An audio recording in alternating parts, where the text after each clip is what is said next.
I want to scale the utmost high and catch a gleam of glory bright. But still I'll pray till heaven I found. Lord, lead me on to higher ground. Lord, lift me up and let me stand by faith on heaven's tableland, a higher plane than I have found. Lord, plant my feet on higher ground. Miss Sadie, what would you like to sing? 187. 187. All right. We'll do the first one and the last one. Ready? Amazing grace, how sweet the sound that saved a wretch like me.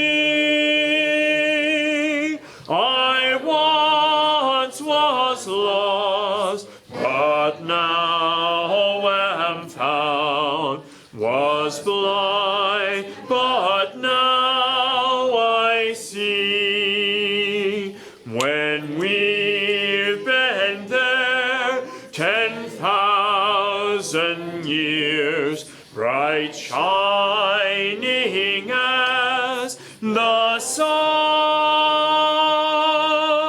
we've no less days to sing God's praise than when we first begun.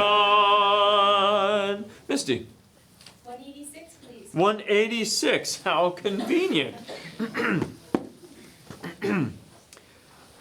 And can it be that I should gain an interest in the Savior's blood? Died he for me who caused his pain, for me who him to death pursued?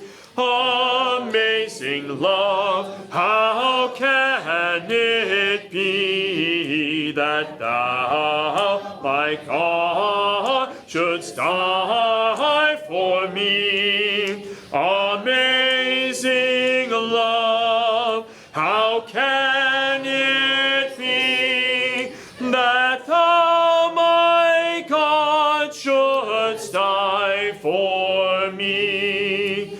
No condemnation now I dread, Jesus and all in him is mine.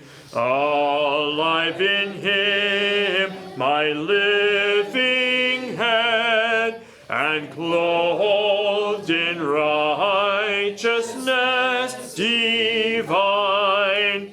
Bold I approach the eternal throne and claim the crown through Christ my own. Amazing love, how can it be that thou, my God, shouldst die for me? Corey? 1. No. No. No. No. No. No. Other selections more appropriate to the season? Nathan? I don't think so. I doubt it. 776? Do you know 776? 779. Still no. Still no. Liz, thank you so much. Oh, good solid choice, Liz. 690.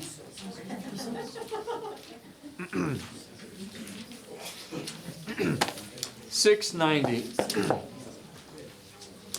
There's a land that is fairer than day, and by faith we can see it afar, for the Father waits over the way to prepare us a dwelling place there in the sweet by and by. We shall meet on that beautiful shore in the sweet by and by. We shall meet on that beautiful shore to our bountiful Father above. We will offer our tribute of praise for the glorious gift of His love and the blessings that hallow our days in the sweet by and by. We shall meet on that beautiful shore in the sweet by and by. We shall meet on that beautiful shore. Mark. 689. 689. Why not? On Jordan's stormy banks I stand and cast a wishful eye to Canaan's fair and happy land where my possessions lie. I am bound for the promised land. I am bound for the promised land. Oh, who will come and go with me? I am bound for the promised land. When shall I reach that happy place and be forever blessed? When shall I see my Father's face and in His bosom rest? I am bound for the promised land. I am bound for the promised land. Oh, who will come and go with me? I am bound for the promised land. Very good, gang. All right, let's call it good for tonight.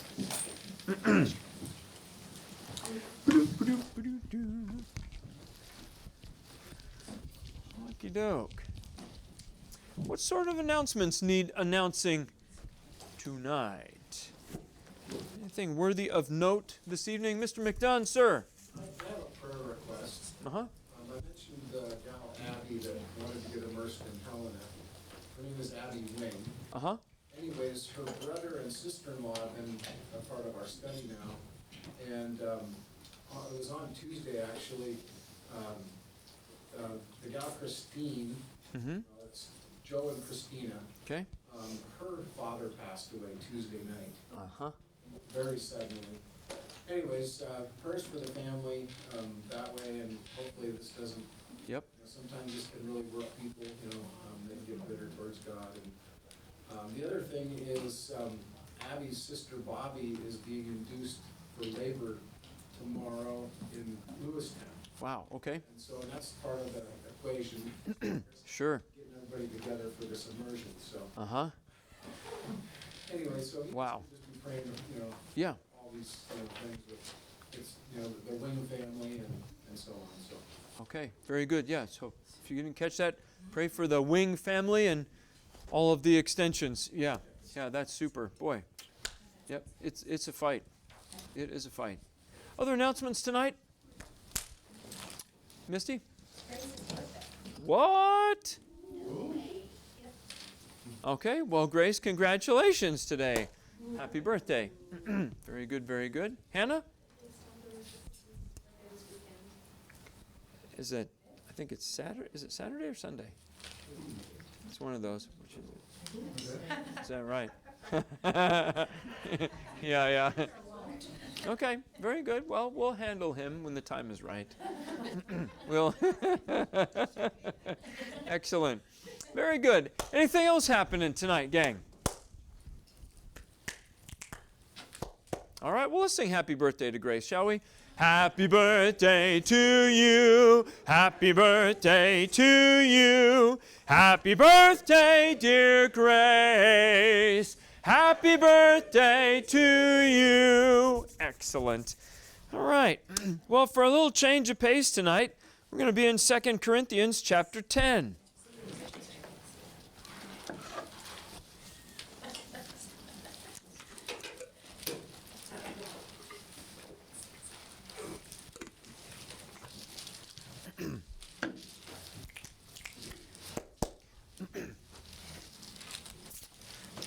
So in trying to sort through this issue of what exactly the history of Israel means in regards to the conquering of the Promised Land and its ramifications for us, there's an inherent danger or a weakness in trying to use the Old Testament as the lens through which you see the New Testament.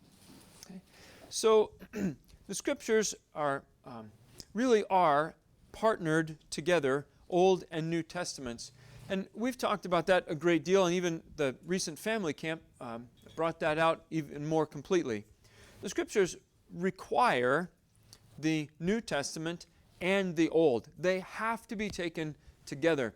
And so what will often happen, and you'll see this in a lot of Seventh-day Adventist literature or other things, you'll see they'll try and take the Old Testament prophets, who are admittedly a little vague sometimes, right? I mean, the prophet, even the Ethiopian said, of whom does the prophet say this? Of himself or someone else, right? The Old Testament prophets, man, if you're trying to sort out what exactly that means, good luck, right?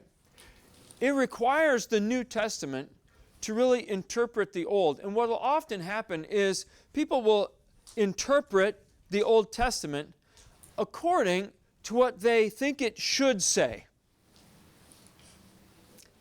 That can be problematic, right? Because all of a sudden the prophecy of the many-headed beasts and the bear of Daniel's prophecy becomes Russia, and somehow China gets thrown in there, and there's people from the Far East, and there's this happening, and the Antichrist for sure is going to be, and man, it's a disaster. It is a disaster. When people try and use prophecy to point in the direction of two things: modern events and things that they see as significant. Here's the problem. People don't have God's perspective. So when they try and attach significance to certain events, okay, they almost always do it wrong, right? So for example, right, 1948 comes around, all of a sudden Israel is a nation again. Well, that's a very significant event if you live there. Okay. But what happened? Well, almost invariably, right, people who look to Old Testament prophecy and the restoration of Israel are enthralled with the idea that Israel is once again a nation, and isn't that fabulous that we're seeing prophecy being fulfilled in our days? The only problem is this: they miss the New Testament when it describes the restoration of Israel. And so, in their rush to attach modern fulfillment to Old Testament prophecy, they get it wrong. Because the Lord does not view the nation of Israel in 1948 as a significant event. He very much views the inclusion of the Gentiles and the restoration of His church as a significant event. The rebuilding of the temple is not going to happen in Jerusalem, even if they do build a structure by that name, because it already happened when Jesus said, destroy this temple and I will build it in 3 days. The problem is mankind almost always gets it wrong. And so if we're only looking from the Old Testament, there's a significant weakness that we tend to interpret those things according to what we think they should say, maybe not the way that they were intended or the way that the New Testament interprets them. Does that make sense? So I'm mindful of that. And, I want the Bible to say things just like everybody else. And sometimes it surprises me that it doesn't say what I think it ought to say. Instead, it says this thing. And so we have to retool and back up and make sure, okay, did we get it right? And so what I'm trying to do in looking through Israel's history and then making those applications is to attach those to at least a couple of points that are not easily moved. And one of those, we talked about Abraham. Now it's clear of Abraham's role specifically in the promised land, right? It's really Abraham's land. It's promised to Abraham through his descendants. And we talked about that at some length. But Abraham in the New Testament is defined for us really as the promise holder, but the real promise receiver would be Christ. And so Abraham in the New Testament is identified for us as the foreshadow of Christ. So what we're trying to do then is put Christ in that position, right? So that we get to see what Abraham did and what Christ has done. And that seems to be a fairly consistent foreshadow. I hope you remember that. If that's true, then the same should be true of Abraham's descendants. What we're trying to do is we're trying to attach this to more than one point, okay, so that we don't have the opportunity to just extrapolate from one bad idea and make the rest of the Scriptures forced to fit it. Okay? So Abraham's one of those mooring points that should help us get a little greater balance as we try and make sure that this thing is tied down and it's not just going to tip over, but it really is solid and secure. So the element of Abraham, I think, adds one of those tethers to keep this thing where it's supposed to be. Another is looking at, it's still prophecy, but it's prophecy in the New Testament. So we looked a good bit at Revelation and how it quotes both Ezekiel and others in its description, right, of the same events using the same language. And so we're trying to do that last week, and I hope that made some better sense to you. I always get a little, personally, it makes me really suspicious when somebody uses Revelation as a proof text. I mean, sometimes I've seen that not go well in the past, and so we do have to be cautious about that. But what I want to do tonight is I want to get to the New Testament, okay? And just let's work through some of the plain statements. I've tried to attach some of those, for example, how Jesus describes the end of the world, and how that really is very similar to the imagery that's used in the book of Joshua and in the conquering of Canaan. So some of those we've already looked at as to the specific elements of what Jesus' return is going to be like. So we talked about trumpets, right? And we talked about earthquakes. And we talked about, right, the elements that Jesus refers to when he describes the end of the world, and how those same elements are often pictured in the history of Canaan's conquering. Again, trying to add more reference points so that we keep things where they should be and we don't run ahead of the Scriptures. There are three particular places that we're going to look at tonight. We're going to look at 2 Corinthians chapter 10, we're going to look at Ephesians chapter 6, and 1 Corinthians chapter 6, and we're going to try and put those together. There's one other objection that we'll work through a little bit later tonight, and that is, well, if this is such a big deal, why doesn't Jesus just spill it? Why don't he just say it? Okay. And so we'll try and work through that as well. 2 Corinthians chapter 10, beginning in verse 3. Paul says, "Though we walk in the flesh, we do not war according to the flesh. For the weapons of our warfare are not of the flesh, but divinely powerful for the destruction of fortresses. We are destroying speculations and every lofty thing raised up against the knowledge of God. We are taking every thought captive to the obedience of Christ, and we are ready to punish all disobedience whenever your obedience is complete." Let's pray for tonight. Father, we thank you for the time we get to spend together this evening. And Lord, we really want to make sure that that we divide the Scriptures rightly. Lord, help us to be just honest and open and ready to hear the Scriptures, and but yeah, with a critical ear, so that we're true to your intent. Father, pray that you'd help us to gain insight from your word as to how your word should be understood. And Lord, we pray that it really would be an encouragement to us as we try to sort through those things and, Lord, better understand what your will is for us going forward. It's in Jesus' name we pray. Amen. Well, this is it, right? I mean, here it is right here. We walk in the flesh, but we do not war according to the flesh, right? The weapons of our warfare are not of the flesh, but divinely powerful for the destruction of fortresses. We get to blow up things like speculations and lofty things raised up against the knowledge of God and take thoughts captive and punish disobedience. This is fantastic, right? This is the verse we've been looking for this whole time. What's his name?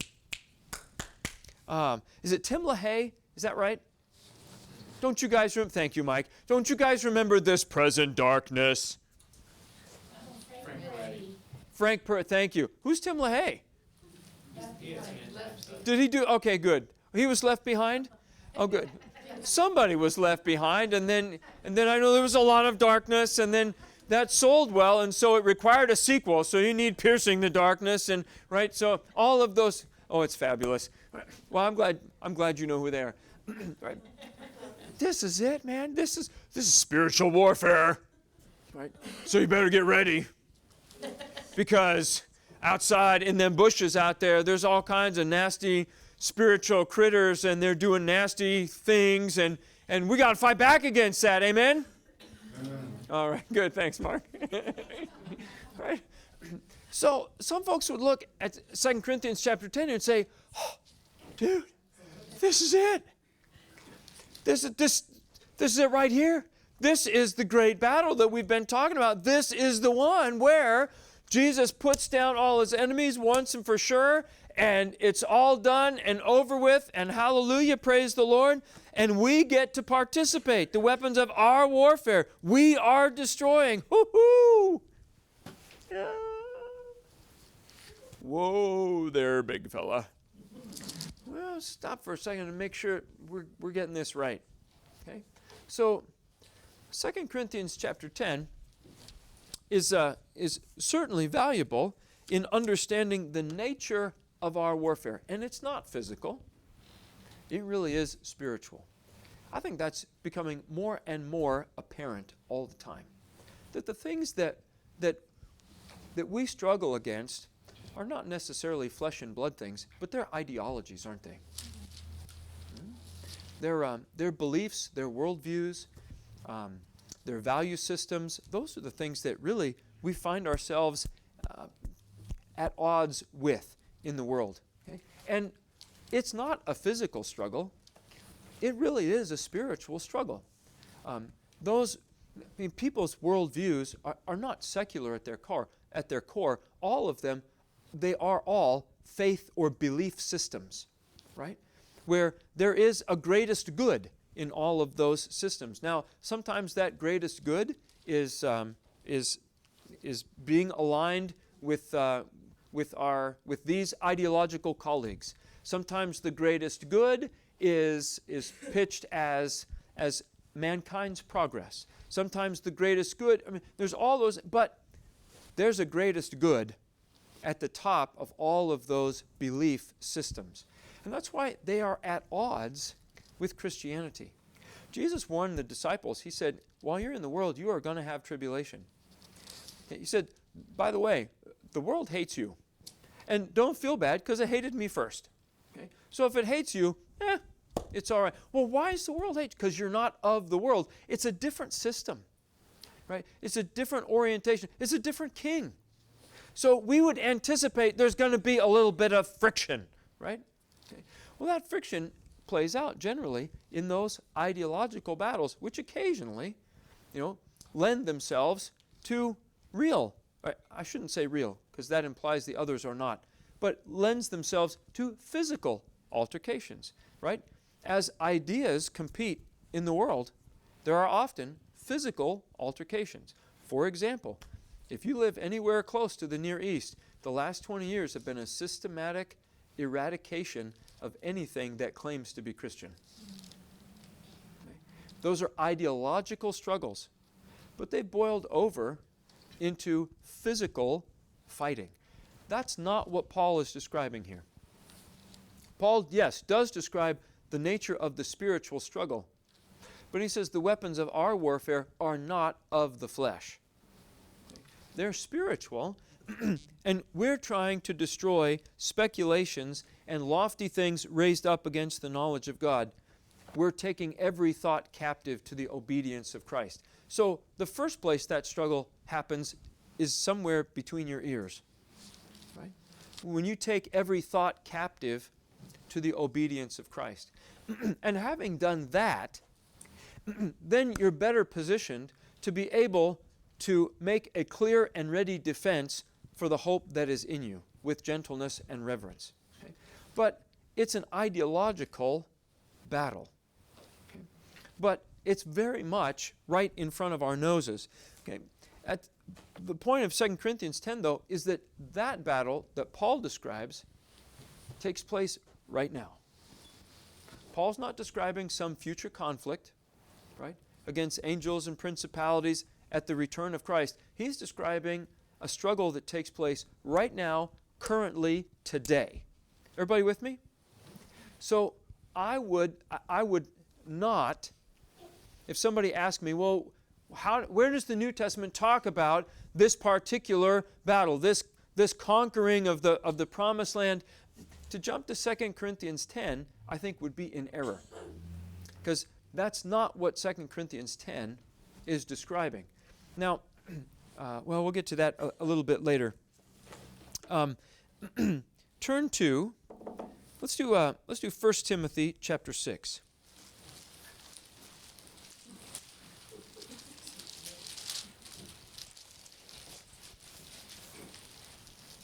1 Timothy chapter 6 and verse 20. Paul says, Timothy, guard what's been entrusted to you, avoiding worldly and empty chatter and the opposing arguments of what is falsely called knowledge, which some have professed and thus gone astray from the faith. Paul says, some of you may even have the term science there in place of knowledge. There's nothing wrong with science and there's nothing wrong with knowledge, but I do have a problem with what is falsely labeled such. Okay? Christianity is perfectly at home in the scientific world. Okay? Christianity is not afraid of science. Okay? But science by consensus is not science.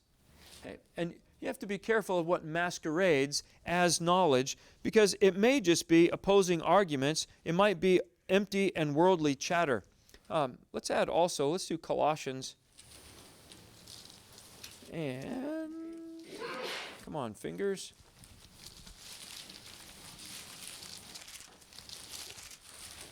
Colossians chapter 2 in verse 8. He says, see to it that no one takes you captive through philosophy and empty deception, even according to the tradition of men, according to the elementary principles of the world. That's a reference to the law, rather than according to Christ.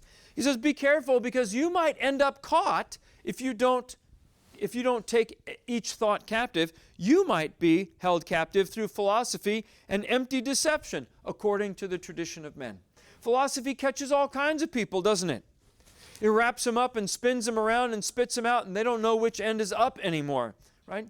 Philosophy, I think, is really interesting because, there's a branch of philosophy called epistemology where they're trying to discern whether or not knowledge is knowable. And I love that about philosophy, because it's how can you ask the most obvious and therefore difficult question.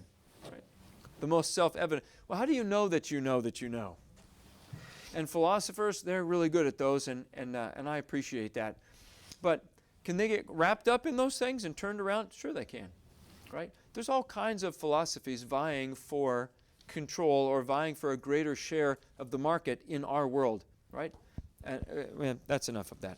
Empty deception, the traditions of men, there's all kinds of things. Where does that come from? Turn to 1 Timothy chapter 4.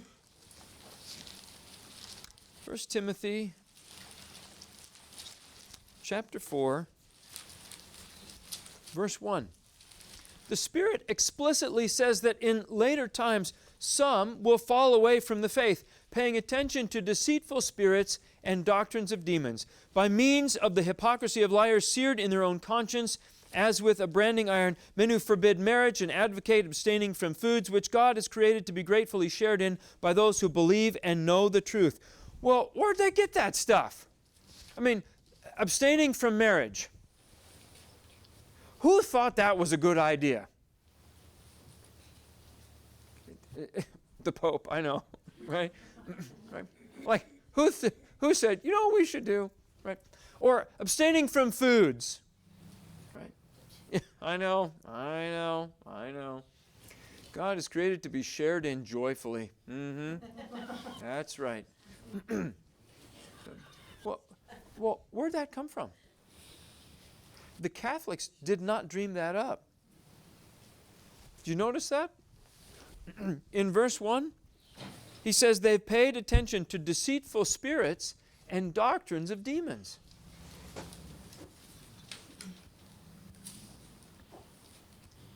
That didn't come from the Pope. That came from the pit of hell. Deceitful spirits, doctrines of demons. Well, what's going on? I thought this war wasn't a...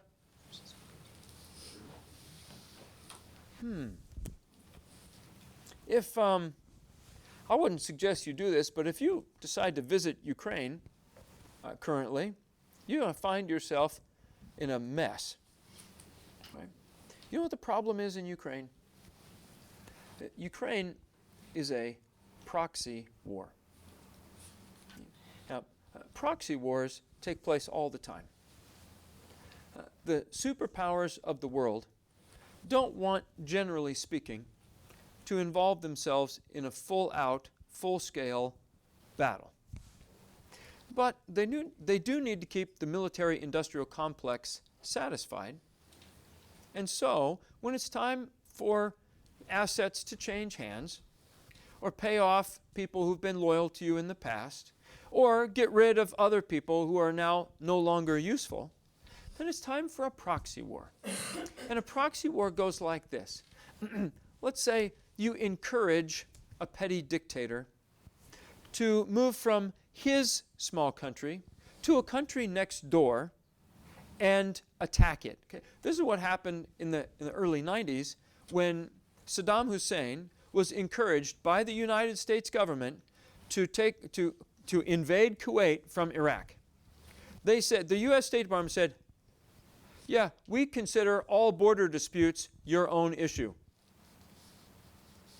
Well, what does that do to a petty dictator who thinks, well, here's oil-rich Kuwait? Well, what happened to him is what happened to so many other former allies of the United States, is once they got him where they wanted him, then they flattened him. Never make a deal with the U.S. government.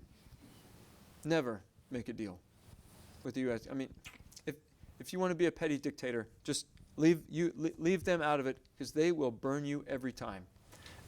Ask Noriega, right? But they coaxed him into it, and then what happened? Then they came in, but it moves the ball along. Same thing's happening in Ukraine, right? We send them all kinds. 140, I think, billion is the running total right now. All right. Send them all kinds of weapons, munitions, right? It's not our war, right? It's a proxy war. Afghanistan was a proxy war before it was our war. But the U.S. and the superpowers of the world have long used small nations to precipitate conflict that they can participate in order for their own gain. even though they may not use their own hand. China uses North Korea this way all the time, right? The North Koreans want to launch a missile because they're crazy, right? And I think, frankly, I think the Kim family is crazy. I think short guys, big hair, yeah, it's a problem, right? So Kim Jong, I can't remember if it's Un or Il right now. Who is it? One was the father. Is it Un now? Okay, thank you. So Kim Jong-un, right? He decides, he gets this wild, harebrained idea. I'm gonna. It just happens. I'm gonna launch a missile, right? And I'm gonna shoot it over the, right? And so what happens? Ooh, what's going on? China's just checking to see how people are gonna react. See, but they can't come back on China because it's the crazy Kim family, right? It's just the North Koreans. They're a rogue nation. There's nothing rogue about North Korea. They are owned by the Chinese. Okay, they're just, they have their little fiefdom. Okay, but they're useful because if the North Koreans do something crazy, it's not our problem. I don't know. There's Kim family. They're nuts, right? China can say it wasn't us. Right? Well, the U.S. does exactly the same thing. Right?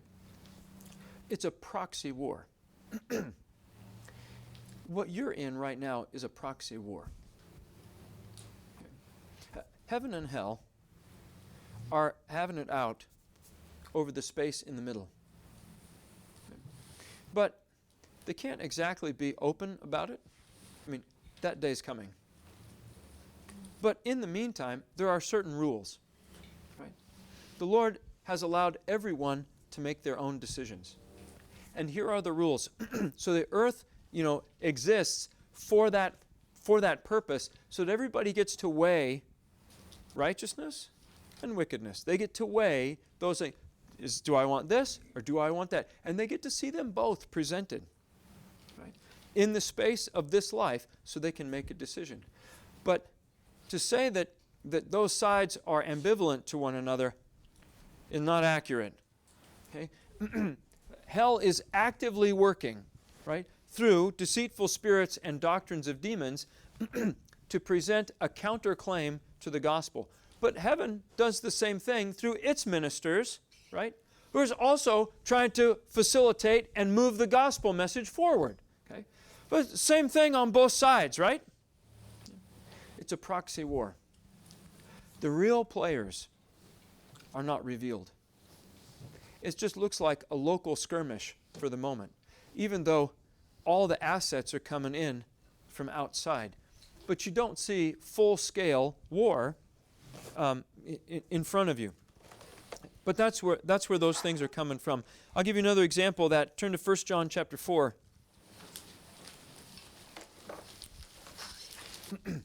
1 John chapter 4, because it'd be tempting to say, well, since the 2 Corinthians passage about our warfare is not specifically directed toward the great battle at the end of time, well, then therefore that must be incorrect. Well, that's not what 2 Corinthians 10 said either. It just simply said the nature of our struggle right now is spiritual. Okay? But it doesn't preclude that that's going to end in a final battle. It just simply comments on the nature of your struggle right now. 1 John chapter 4 and verse 3 says, every spirit that does not confess Jesus is not from God. This is the spirit of the Antichrist, of which you've heard it's coming, and now is already in the world. Okay. John goes on to describe a little bit further that the Antichrist is a doctrine. Right? But here he says in verse 3, these are spirits that don't confess Jesus is from God. And this is the spirit of the Antichrist. It's come, it's in the world. Again, it's a proxy war. In 1 John chapter 2, just back up a page, in verse 18 he says, children, it's the last hour, just as you heard that Antichrist is coming. Even now many Antichrists have arisen, and from this we know it's the last hour. They went out from us. They were not really of us. If they had been of us, they would have remained with us, but they went out in order that it may be shown they were not all of us. He said, there's lots of them out there. What are they doing? They're preaching anti-Christ. Now, this is, anytime you say anti-Christ, people's end time flag goes up because that sounds like there's going to be, no, just relax. Antichrist is a teaching, right? And he says many antichrists have gone out into the world. That's people who are teaching an anti-gospel, right? What is opposed to Christ. We're just two different sides here, isn't it? It's two different conflicts, two different worldviews. Let's turn to Ephesians chapter 6. That'll be the second one we work through tonight. Ephesians chapter 6. And this is another one that comes readily to mind. Ephesians chapter 6 and verse 12. Let's start in 11. He says, "Put on the full armor of God that you may be able to stand firm, and in the strength of his might." It's hard when I read, think, and read something else at the same time. I'm going to try and do that better, starting in verse 11. "Put on the full armor of God that you may be able to stand firm against the schemes of the devil.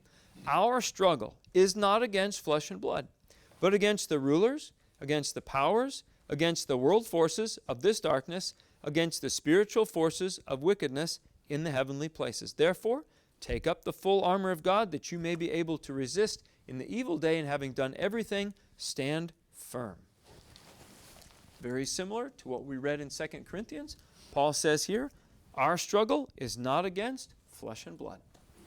He says our struggle is against rulers, powers, world forces of darkness, and spiritual forces of wickedness in the heavenly places.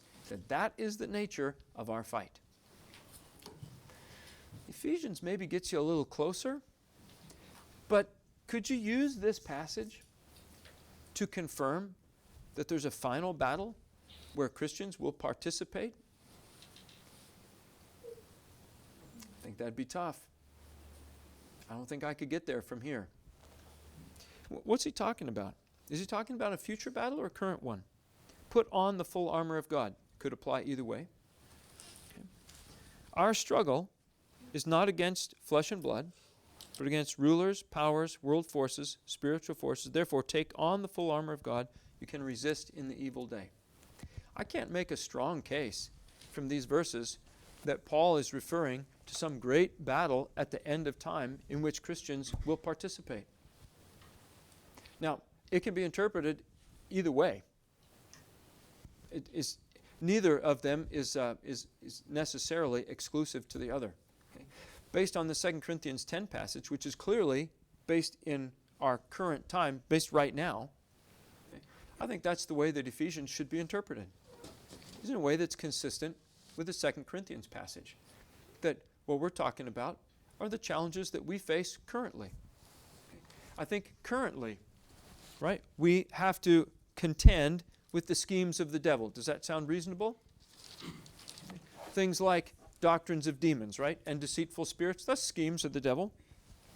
Okay. That doesn't imply a great open conflict. Scheming is what you do, see, before conflict is open. Right? Scheming is what happens when you're still operating under a cloak of secrecy, when your hand hasn't been revealed yet. Scheming is what you do, right, before people understand what's going on. And I think that's what he's describing here. You have to stand firm against the schemes of the devil. Well, the scheming is not the open conflict, right? But our struggle is not against flesh and blood. That's currently. Okay? It's currently against rulers, powers, world forces of darkness, and spiritual forces of wickedness in the heavenly places. Well, let me ask you a question. With whom did Israel struggle in the wilderness? Who was their struggle against? Well, it seemed like sometimes it was themselves, right? If you guys would just stop wanting to go back to Egypt. Who was their struggle against? This is an interesting parallel, isn't it? Because for 40 years, Israel rarely sees any Canaanites. They do get a little glimpse of them occasionally, right? Moabites come up, they beat them down, and Bashaw and some others, right? And so they have their skirmishes, but seeing the Canaanites, They don't really see them, do they? But there's this sort of uneasy coexistence for 40 years. As long as Israel's in the wilderness, most of the Canaanites are content to just let them stay there. Right? We're going to do our thing over here in Canaan. As long as they stay on their side of the river, it ain't our problem. And Israel, for their part, doesn't go picking a fight with the Amorites either. Right? Now, they did have to whoop some Amorites, but it wasn't because they crossed into it was because they came out to meet them. So there's some skirmishes that go on. But by and large, for 40 years, they don't see Canaanites. Every now and again. But who's their struggle against?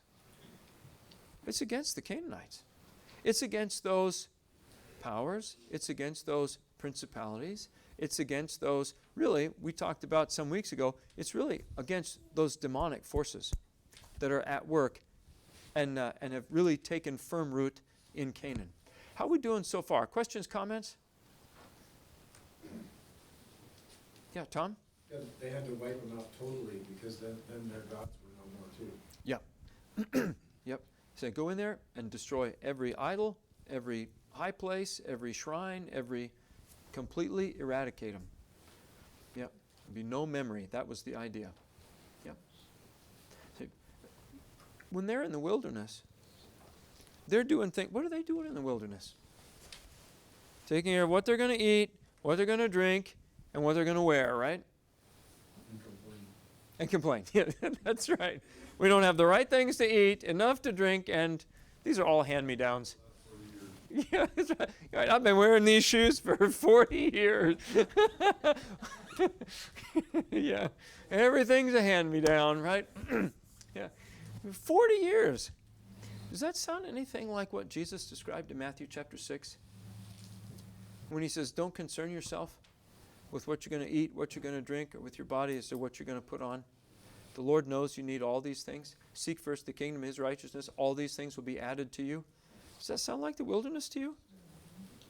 You bet. You bet. What was Israel supposed to be paying attention to in the wilderness? What were they supposed to be doing? Sharpening swords. No? Target practice. No?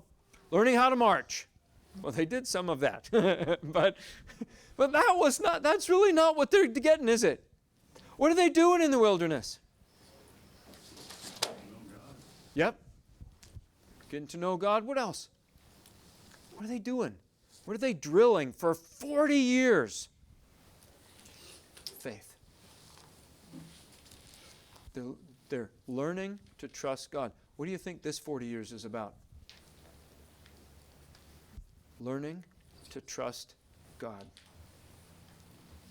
As to what you're going to eat, as to what you're going to drink, as to what you're going to put on. Seek first his kingdom and his righteousness, and the Lord's going to handle the rest. Those are not easy lessons. Why do you suppose that they're not busy thinking about how they're going to conquer Canaan? Because they got enough to think about just getting due. Getting due. Well, just getting by. They have plenty to do. Right? Just taking care of the day-to-day things, learning to trust God.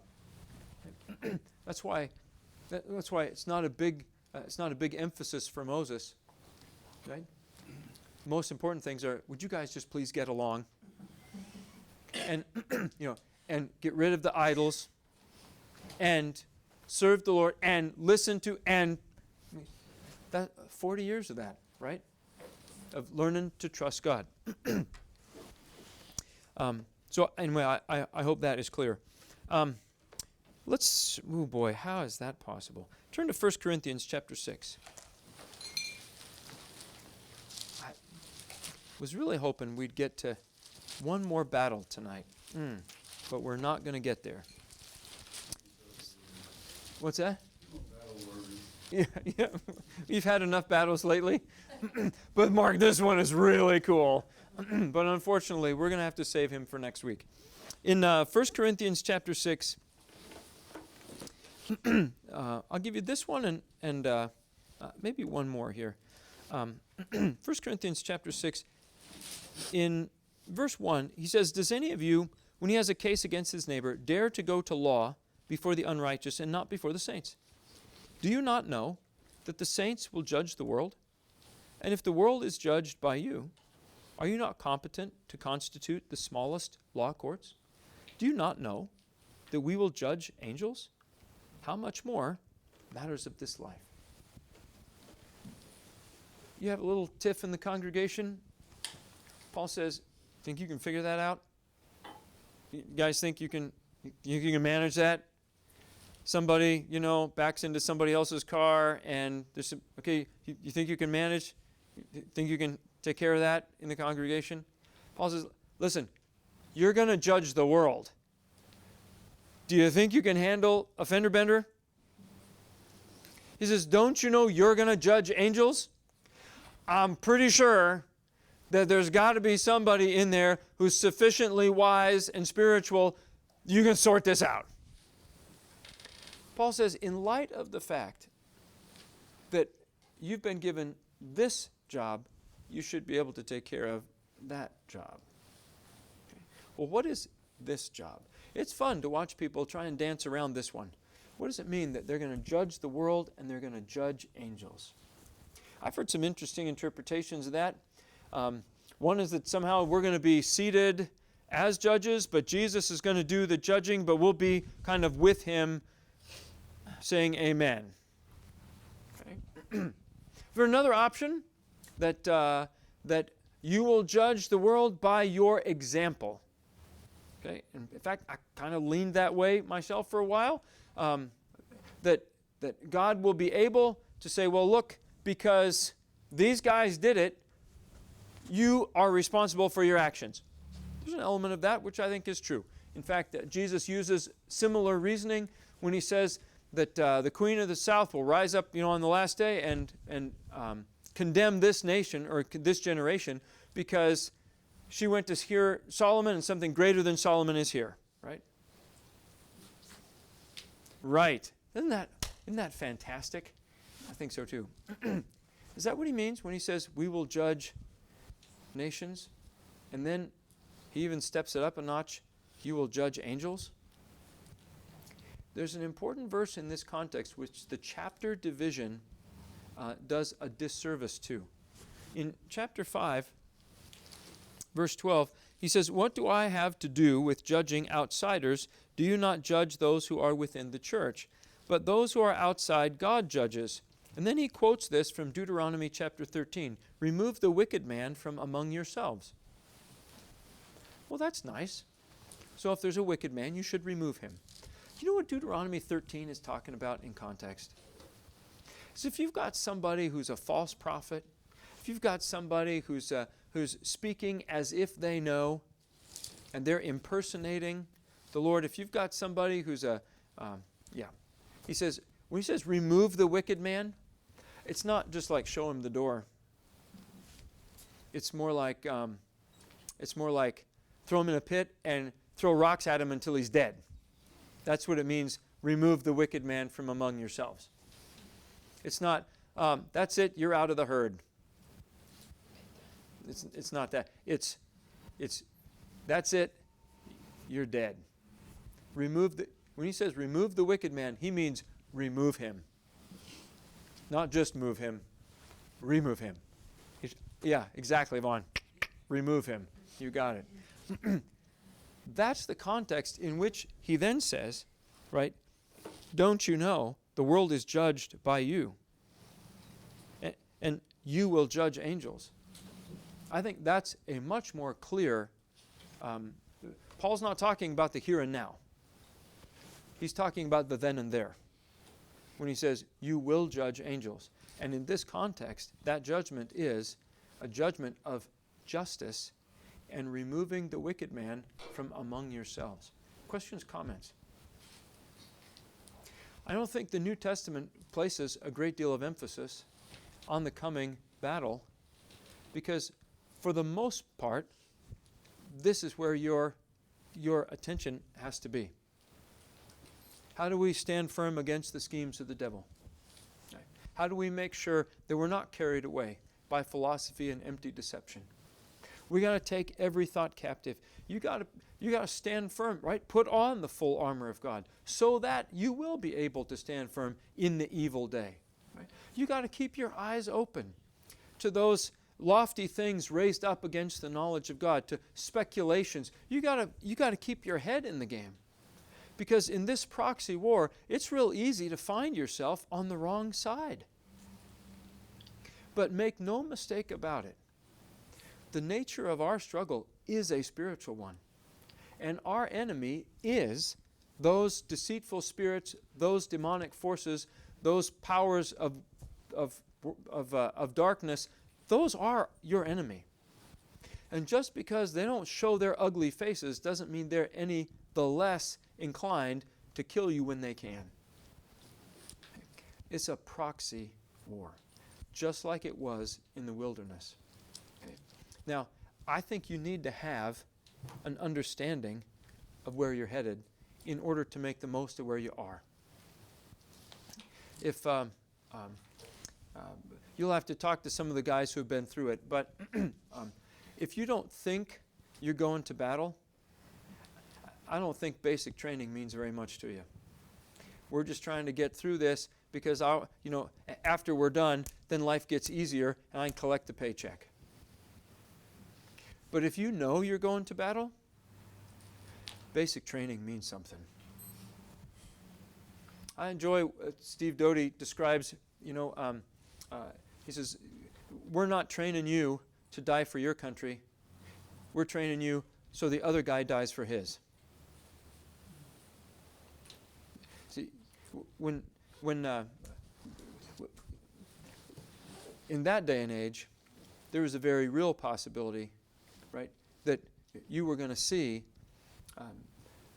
the VC or others up close and personal. Well, then basic training means something to you, doesn't it? I think a lot of Christians have the idea that, as soon as we can get through this basic training section, as soon as we can get through this life, whew, good. And so I'm just going to put in the minimal effort because, man, I just got to get through this, and then I can collect my paycheck, and life's going to be a whole lot easier. And they're missing the point. There's going to be a great battle. You're going to be in it. This is training. To me, man, that gives struggles day to day a much greater significance. It didn't mean very much to them, I don't think, if they were going out and picking up the manna and doing what they did. Okay, but, man, if they had the right mindset, that when God says go, we go. When God says stay, we stay. When God says do this, we do it. And we're learning the necessary things along the way so that we will be successful, I have to think it would have been a help to them. I mean, I hope they had that idea. Maybe they figured, well, we're only 25 years into it. We got 15 more to go, so I'm not in a rush. But the Lord, those were necessary steps, but they're only necessary because of what God's going to do with them. The wilderness is absolutely indispensable because of the battle they're going to fight in Canaan. If there's no battle to fight, just walk in. The 40 years is completely unnecessary. But it's because they're going to fight that battle that they need to learn to trust the Lord. And I think the same is true for us. It's because of what God does need us. And we'll talk about that'll be the last thing that we go over as we're working through this series. God needs us. This is the process by which He prepares us for that function which only we can perform. When we put it all together at the end, it'll make great sense. But the Lord, you play a necessary role in accomplishing God's purpose. And and this is the practice round. This is where you get to polish your skills, this is where you get to learn all the necessary skills for what comes later. Questions, comments tonight? Tom? You know, the gospel always goes from man to man. God, even when God did appear to like Saul, he didn't preach the gospel to him. He did not. He sent another man to him. Yeah. And that's how the gospel goes. Mm-hmm. Yep. I'm ready to put me in. I know you are. Yep. Yeah. They will come when everything's going to be set right again. Yeah. When titles and names are restored, and when the name of our God is vindicated, and we get to be a part of that. All right, let's pray. Father, we're very grateful that you've revealed things in the Scriptures to us. Lord, pray that you'd help us to be honest with the Scriptures. We really want to make sure that we get them right, that we've understood your word, that we've interpreted it in a way that is true to itself and true to your intention. Father, we pray that we just view the necessary struggles of this life as for what they are, for the required training, and that forces us to learn to depend on you, put our faith and trust in Jesus Christ. Father, we're just so thankful that we don't have to do it alone. So grateful, Lord, for all the saints here, and grateful, Father, for our brothers and sisters, both near and far. And Father, help us to be an encouragement to them as we work through those things and learn the skills that make us useful in the overall eternal purpose of Jesus Christ. It's in His name we pray. Amen.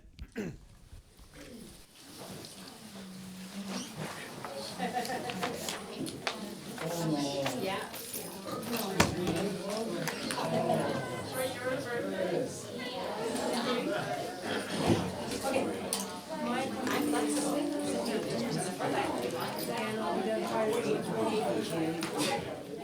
But it's clear across town.